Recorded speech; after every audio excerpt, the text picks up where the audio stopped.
Code forever. I'm glad you told me, so I got a Behave. thought process as a think before I start sinking ships. Thank you for your space.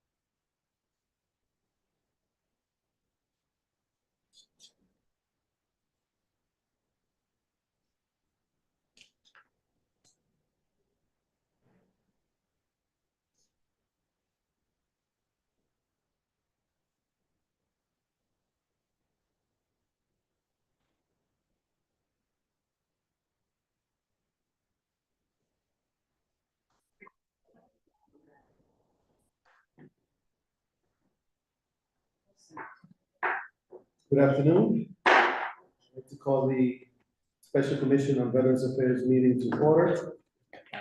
Madam Clerk, if you call the roll call, please. Councilor Fajardo. Present. Councilman Taylor is absent. Officer Ianucci. President.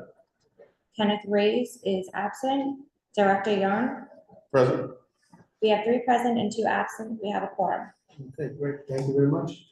Thanks for being here today. Our first agenda that was publicized, and I appreciate the presence here, especially both of you who served in the military, on the Navy side and on the Air Force side. And so the first order of business that we'd like to put forward before this body is organizational meeting, which is the election of the chair and the vice chair for the Special Commission on Veterans Affairs. I know that Councilman Taylor wanted to be here too, and he just sends his regards. So I'll take a motion to elect the chair of this commission. I'll make a motion that Councilman Bishara be elected chair of the commission. The second. The motion has been made. I accept, by the way. And seconded by the director. And all those in favor? Aye. And it's unanimous, those who are present. What we'll do is, as far as the election of vice chairperson, I know that Councilman Taylor wanted to be vice chair, and we talked about that. I know that calendars are full, but So moved. you know, we can we can move on and table that one for now. No, we vice chair. I'm happy to make the nomination to Councilor as the vice chair. Yeah, well, he's not present, so I like. We have a quorum. Yeah. He expressed to you that he wants to do it. Yeah, but I wanted to make sure that he's present by the time that we do that. So we'll table that for now. Appreciate that. We're gonna continue that. Yes, we'll continue. Motion to continue? Yes. A motion to continue? Second. All those in favor? Aye. Any abstention? The ayes have it. So the second item on the agenda is discussion relative to the upcoming meeting schedules, objectives of the commission, and future topics. This pretty much for today is, again, you've seen the resolution that we put together in creating this Special Commission on Veterans Affairs here in the city of Providence. For the longest time, we in this city council, and also I believe in the city of Providence, a strong voice, organized as far as committee or department, we haven't had that in the city of Providence. Myself being elected in taking office last year, this was one of my priorities to bring people to the table with the mission of one, how do we service our Providence residents who are veterans, their families, you know, their kids. Nowadays, what we do when we are out in the neighborhood, we see veteran plates driven. When you drive by, you don't see older veterans. that served in Vietnam or even, Desert Storm, we're getting a little older. But now we see younger, people that have served and also are present in our community. So what I've noticed is that we lack that engagement. And my hope is that, through dialogue, through, our leadership, that we, can, create some goals for our commission, but also eventually that we can develop some type of office, in the city of Providence that can really take care of some veterans and their needs and their families. But before we do that, we like to discuss what are, some ideas from all of you, but at the same time, what are the things that we need to do? An assessment, of what's at hand, and that's why I think the director, can share with us, the next calendar year as an organization. I know that he probably has a plan already for the next 3 years. 5 years, actually. There you go, 5 years. Thank you so much, Chair, for that. Yeah, and Yes, sir. so, we can also then discuss, meeting times and so forth, so. Director? Thank you, Mr. Chairman. And so to members and those listening, thank you for the opportunity. So I just had a time to, to gauge. So back in 2016, my job as the director, first director of the state, cabinet appointed position, is to visit every municipality, cities in town to connect them with the leadership as well as to put a name with a resource. And then my job is to assist the local leadership to assist their development military families that call that municipality their home. A couple of things I observed in this brief time frame in terms of how best your constituency receives information. Some utilize media outlets like YouTube. Some use an email distro along those lines, and some use a community action board along those as well.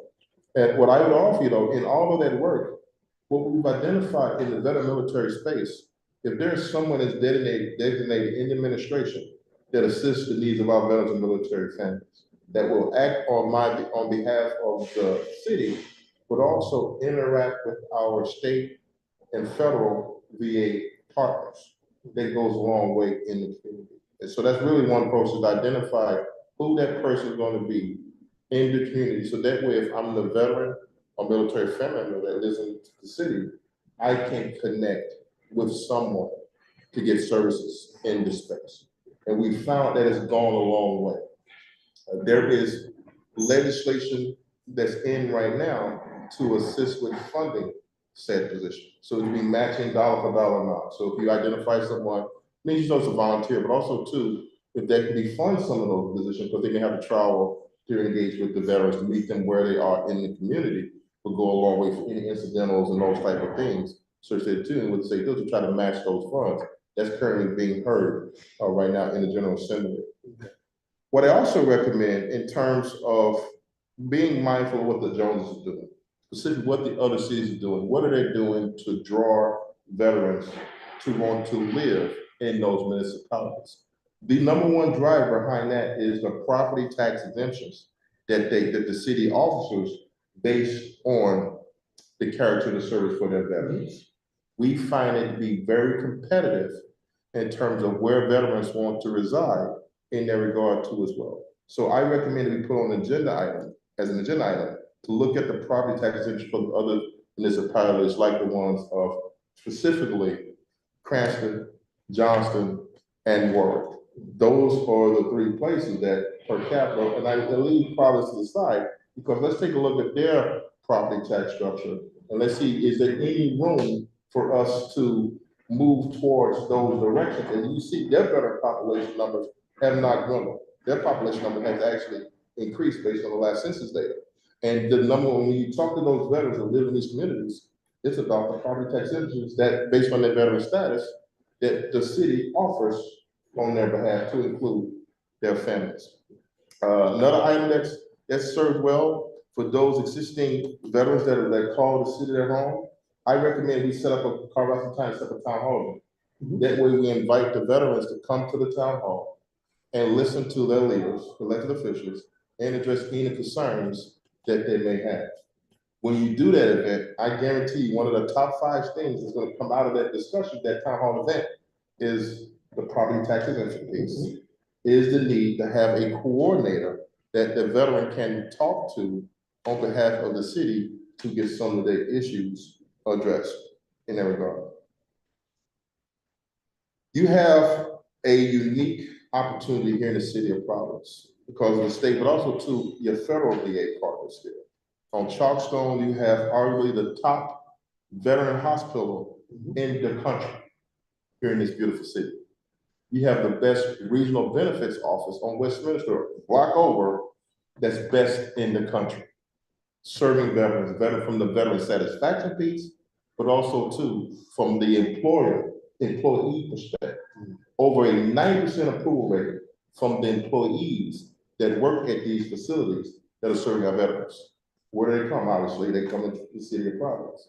And so that should also be celebrated, but also leverage those capabilities as well. And I'm happy to make those connections to see how we can, the city can continue to strengthen that federal VA bond, which you have those two pillars here in the state. And I pause there for any comments, questions about what I've talked about so far.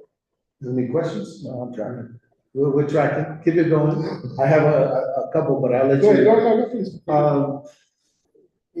These are great, because since 2016, you arrived, I was still in the Senate. Yes, sir. We got to meet and we're trying to work on some of these things and coordinate it through Providence, right? Yes, This sir. sort of bring it to the ground level. Yes, sir. And these things that you just mentioned are so loaded in terms of putting it on the item to make sure that then we'll create a task Yes. log and list, so that way we can prioritize and see how we can move some of these things and move them to a priority.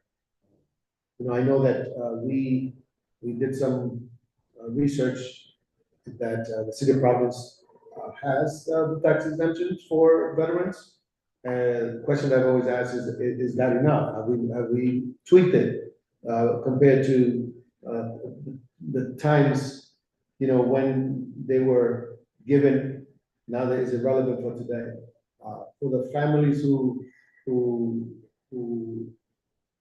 their parents served, is there an elderly? We don't have that sort of data. So I would say that, and I'm probably sure you probably bring it up, that it's collecting data in essence that we can have in the city of Providence. Right.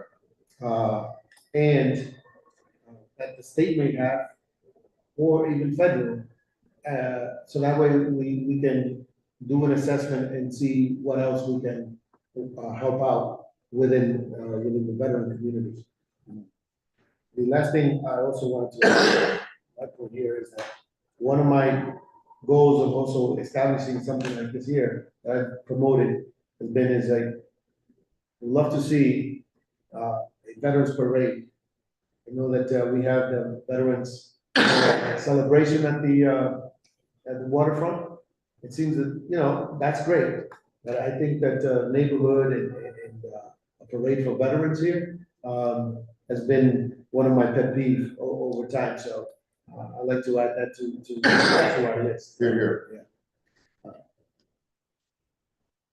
I totally echo the sentiments about Veterans Day parades. In that regard, you hear, man, about other municipalities, that's a staple on Veterans Day. Mhm.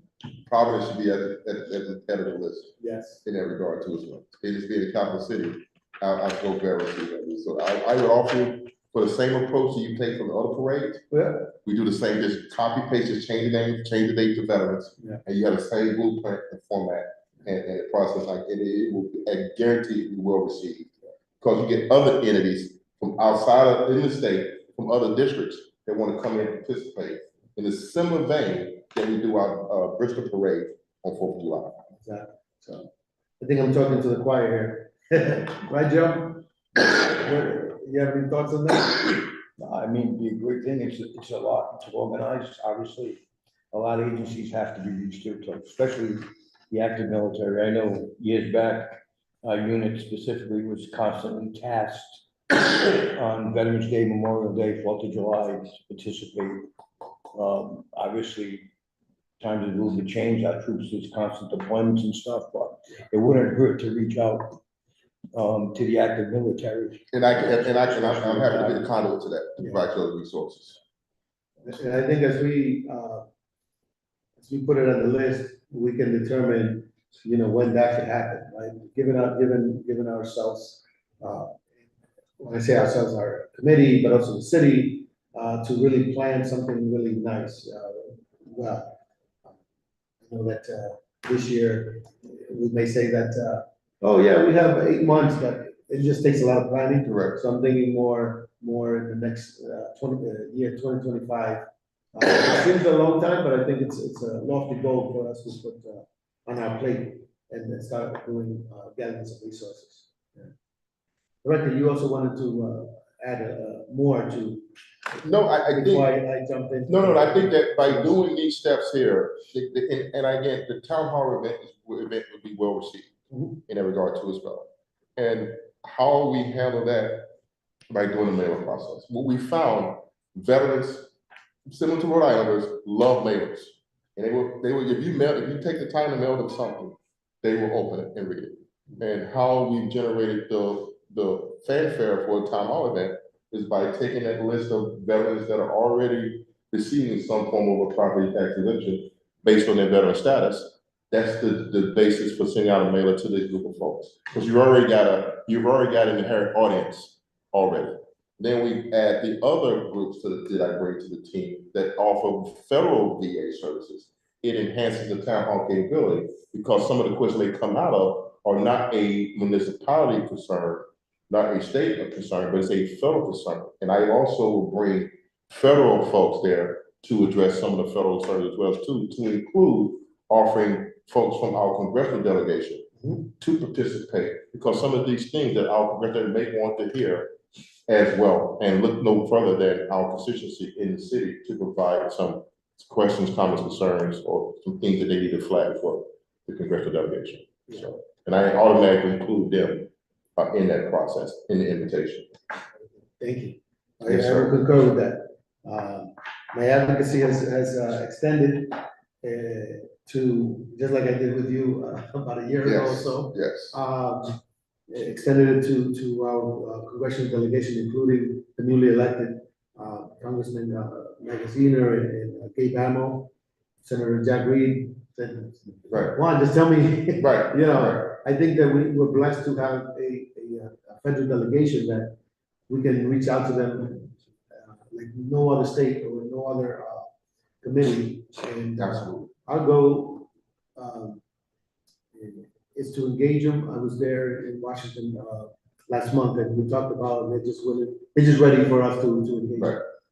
One of the things that I want to see that we try to focus all these resources, all these connection in essence to the military world, is how do we bring in funding to the capital city that we can have, you know, coordinator or an office represented here somewhere in the city government. Right. And I think what I've researched or at least looked at is that how do we start creating that plan to identify the sources and for us to continue to make this as a priority within the administration.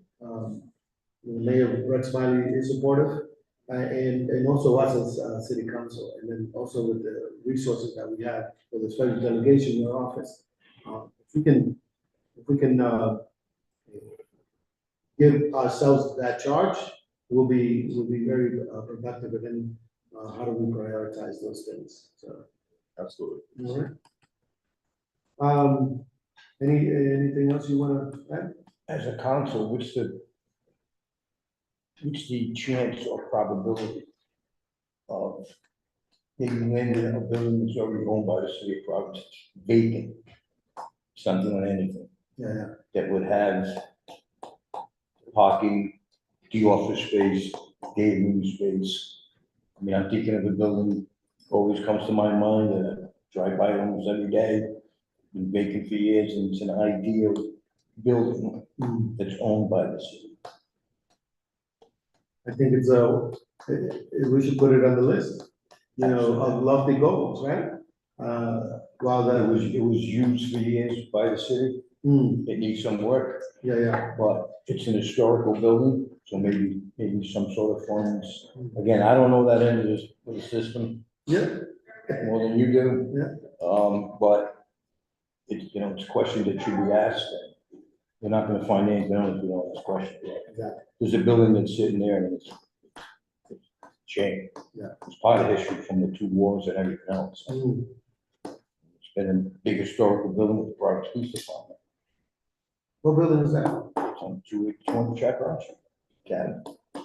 Oh, the former training facility. Beautiful building. Oh, I know. Different- You drive it different every day. offices, Different floors. Yeah. I mean, it could be an ideal thing for a place that, for veterans to come to, it's day room, and depending how we, you know, could utilize office space if we got that far to the end of the building. But it's one that, on the roads, we don't have to rent it. Yeah. City owns it. I definitely, like to put it on the list of things that we've identified already, that we've talked about, and be part of a goal. We're just, starting to walk here, and I think that we have some low-hanging fruit, but also, merit some research. You know, we're starting off with a zero budget, just to let everybody know. It's on the record, right, Angela? That's okay. It's not the first time we started with zero budget, but At that's least, fine. at least we're not minus zero. Yeah, that's a different story altogether, so. Yeah. But no, but this is the right approach to take, and I think we gain value by what we are, what we know, but what we don't know. Yeah. What we do know, we know how many X amount of veterans based on the text message piece. Let's focus on that group, let's bring them in, and let's listen to them talk, and see what's driving, what do they need, what are their issues are living in the city. And we take down those, so we make that an agenda item, so they drive the agenda, we don't. Yeah. And then let them say, hey, were you aware that this, we just established this committee? We meet on this time of day, and it's open to you to come in and sit in and participate in these discussions to make you part of the solution, not necessarily part of the problem. Because to your point, this is the first time we're doing something like this in a long time. So now it's time for us to shake off some of the cobwebs. Yeah. Get folks actively involved in the community to which they live, but more importantly, be there physically, have a physical presence by being or from via home as well, but utilize it to know that we have a voice and let they would dictate the narrative. And a couple of things are gonna come out of it, like I said before, is strengthen the partnership with our federal VA partners. Establish some form of a volunteer veteran coordinator piece, which they're out there, that they have the credentials already, get them trained, work with my office. And so that way, if you're a veteran living in the city, you know a couple names and faces. So if you have a veteran, you have a veteran issue or some issue with the city, I know I can get some help by reaching to this person here and everywhere. Very good. Now we're plus, more resources, see?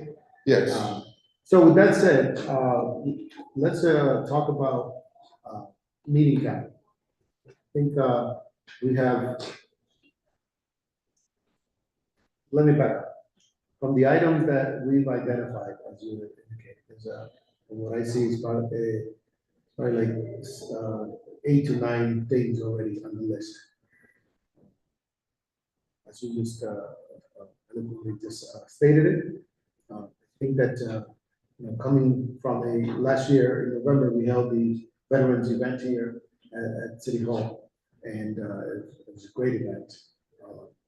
I got some feedback from some of the veterans, and they want to be involved. So it's in the right direction of what the next step could be. One is, as indicated, let's gather a little bit more detail in terms of data, information. Let's figure out when we can hold a town hall meeting regarding specifically, so that way we can get more confirmation and also hear from our veterans, what are the needs?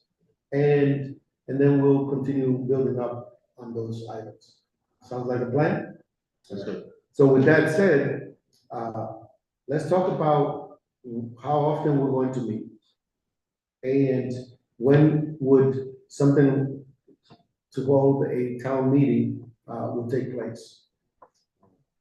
In addition to that, I know Memorial Day is around the corner in May.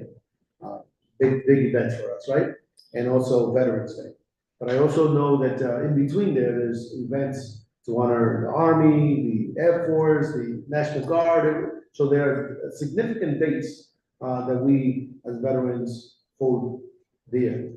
That we don't have to lock ourselves up with other competitive agendas or dates, but we also want to get that calendar already that exists of organizations that have been doing events, so that way we can be aware of some of their parades, or not parades in the state, but events around the Veterans Administration and your office. So with that said, do you have any preference in looking in terms of meeting? What is a good time to meet, time and dates? Speaking for myself, I can meet monthly this time every month, so second Thursday of every month, this time, I can support that. It works for you? Oh, absolutely. Second Thursday? For now, let's meet every month, because there's a lot of work to do. So with that said, we can look at the calendar and just see what those dates look like.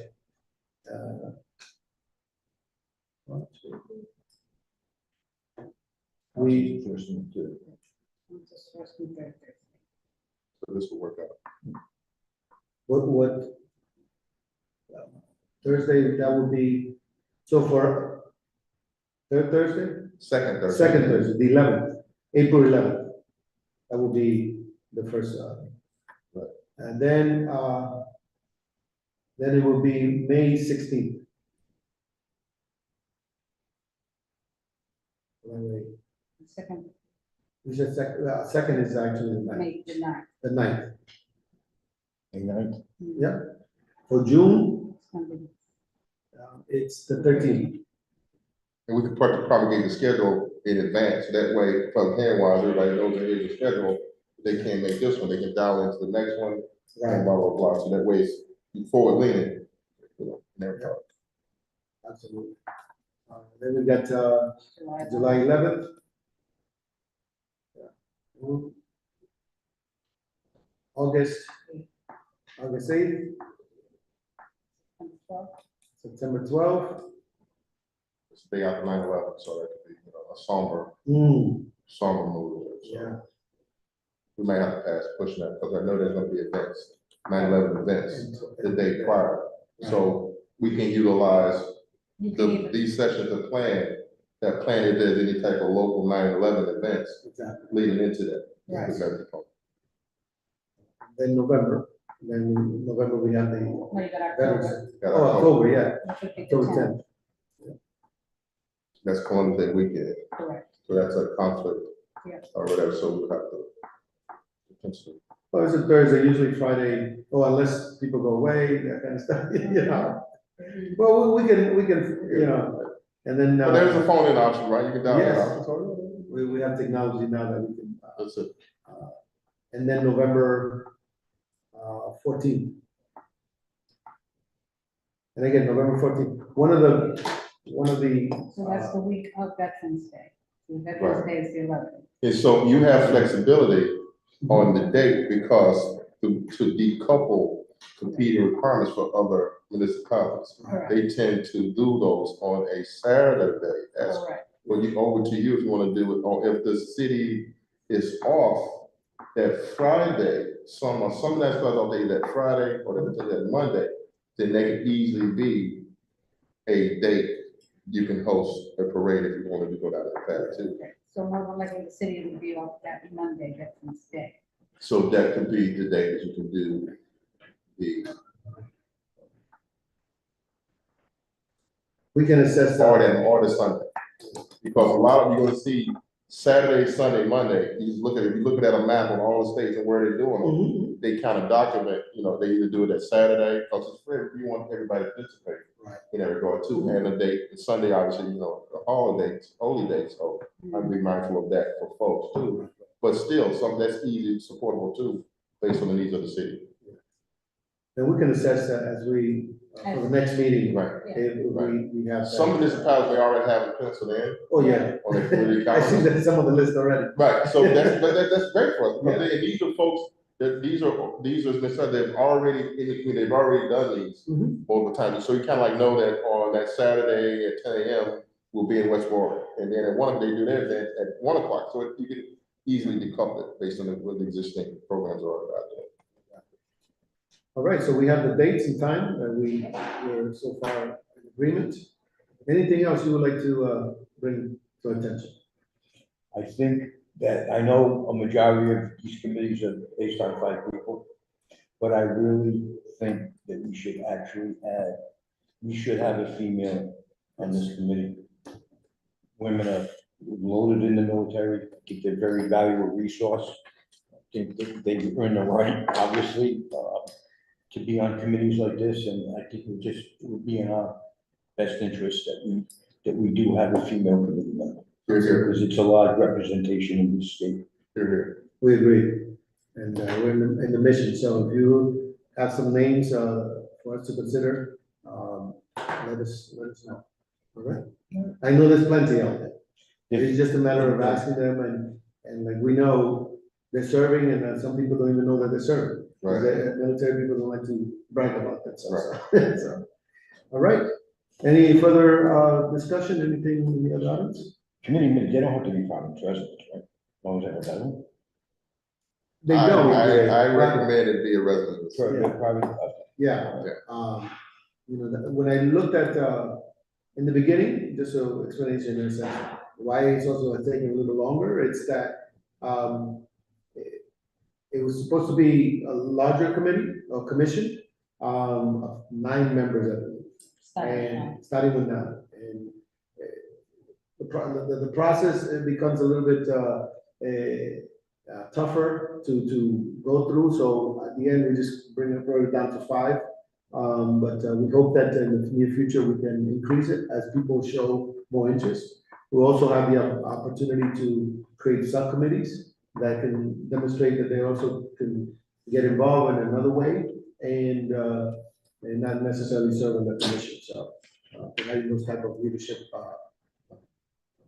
opportunities. So, sounds good? All right, is there a motion to adjourn? So move. Second. The motion has been made and seconded for this meeting for the Special Commission on Veterans Affairs concluded. Thank you.